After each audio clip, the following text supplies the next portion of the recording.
Now, we can all agree that referees have their hands full when it comes to officiating football matches, right? Sometimes they get it right, sometimes they get it wrong. But I want us to look at some of the incidents here to judge whether the referee was correct or incorrect in applying the laws of the game.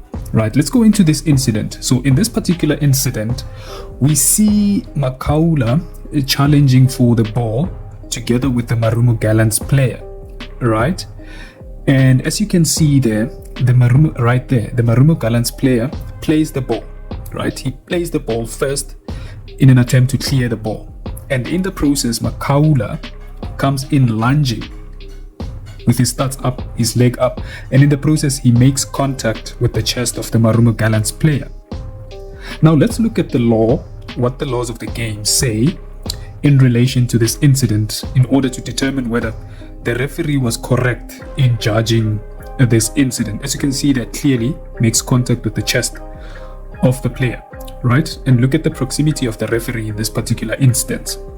He's got clear view of what is happening, right? So under Law 12 in the 2025-2026 Laws of the Game edition, fouls and misconduct, right? There's a section that speaks about a sending off offense, right? A player who commits any of the following offenses is sent off. It goes on and gives the list of offenses, right? And then there's a section where it speaks about serious foul play. Now, what is serious foul play? A tackle or challenge that endangers the safety of an opponent or uses excessive force or brutality must be sanctioned as serious foul play. Now, serious foul play is a sending off offense, as we can recall. Now, clearly there, we see that Makaula recklessly endangers the safety of the opponent with his studs up, right? He didn't play the ball and he makes contact with the opponent.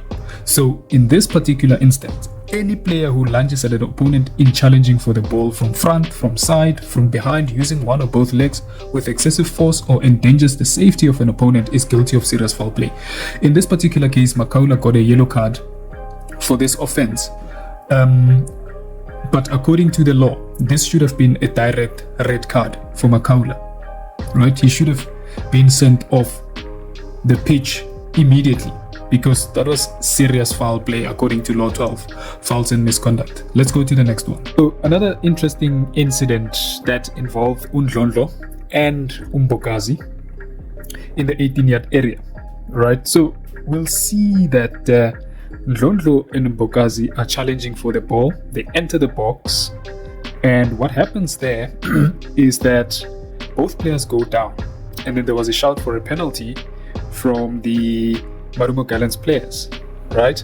But we'll have a look at it to see whether actually the referee was correct in not awarding Marumo Gallants a penalty and having a chat with Ndlondlo in this particular instance, right?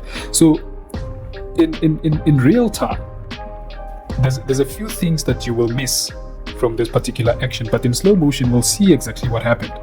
So what happens here is that Ndlondlo is running behind Umbokazi, right? So as he runs behind, he changes direction and goes to the other side of Umbokazi, okay? But I want you to have a look at Umbokazi's right foot. He sets foot on the ground, and in the process he slips. Do you see that slip?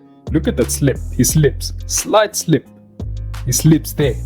And then as we move forward, he then trips his left foot onto his right leg, right there, right? As you can see, his left foot hits his right leg, and then Mbokazi in the process completely loses balance. And then as we move it forward, you will see Mbokazi outstretched in an attempt to impede Umbokazi. Now, under Law 12, if you impede an opponent with contact, it's automatically a direct free kick, right? From this angle, you will say, oh, okay, Mbokazi impeded Undlondlo with contact in the box. It's a direct free kick under Law 12, fouls and misconduct, right? But if we move it forward, you will see clearly that the ball is within playing distance of Mbokazi, even though he's lost balance, but the ball is within playing distance. But what's key, what happens here is Ndlondlo holds Umbokazi there. And under Law 12, fouls and misconduct. Holding an opponent is a direct free kick offense, right? And then Mbokazi goes to ground, and then Ndlondlo goes to ground.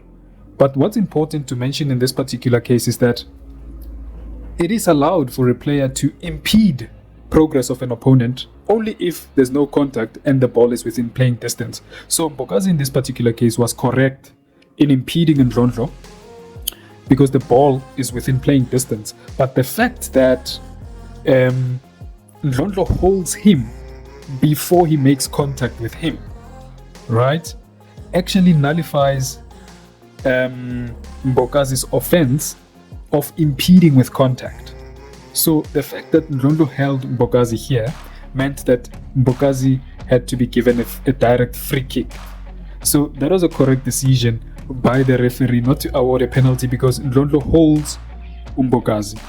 Remember, Ndlondlo didn't commit any foul prior to Mbokazi losing balance. Ndlondlo commits a foul by holding Mbokazi in this instance. And had Ndlondlo not held Mbokazi and Mbokazi makes contact with Ndlondlo, this would have been a penalty. So a spot on decision by the referee in this instance. Let's go to the next one. So in this particular instance, we'll see the Pirates player fighting for the ball with the Marumo Gallants player, right? But then we'll see whether Akonama Kalima's judgment of this incident was correct or incorrect. So as you can see there, as both players are trying to fight for the ball, you can see the Marumo Gallants player is clearly holding the Pirates player, right? He continues to hold, wrapping his body around the Pirates player, right? So if you look at Law 12 under direct free kick, it says that a direct free kick is awarded if a player commits any of the following offenses: a handball offense, holds an opponent, impedes an opponent with contact. So clearly the Marumo Gallants player is violating two sections under Law 12, fouls and misconduct. He's holding the opponent and in the process he's impeding the Pirates player, right?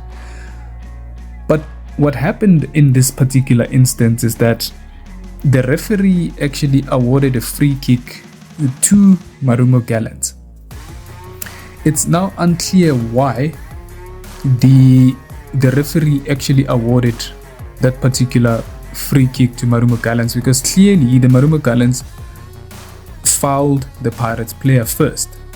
So this was an incorrect decision to award a free kick, a direct free kick to Marumo Gallants, because the Pirates player was clearly fouled under Law 12, under direct free kick, because he clearly impeded and he held the opponent.